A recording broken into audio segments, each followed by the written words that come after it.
The Mullaitivu jungle explodes into pandemonium as artillery shells tear through the dense foliage, their thunderous roar echoing the terror below. Families, children clinging to their parents, desperately seek refuge from the relentless barrage, their faces etched with fear and desperation. LTTE fighters, faces hardened with grim determination, forcefully drive civilians toward the front lines, their actions a chilling display of calculated cruelty.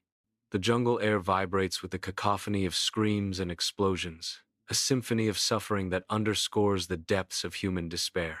Under a moonless sky, LTTE boats charge towards the shore, seeking to breach the naval blockade. Sri Lankan Navy gunboats awaken with fury, cannons spewing fire that slashes the night.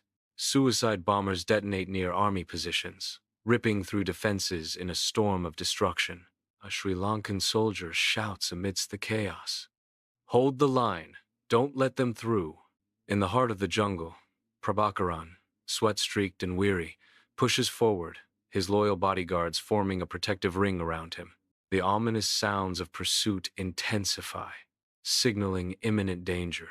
A sudden, violent firefight explodes, muzzle flashes cutting through the dense foliage. The jungle falls silent as a young, cautious Sri Lankan soldier approaches Prabhakaran's motionless form. The soldier confirms the kill, a stark testament to the brutal finality of war, with only the buzzing insects breaking the silence.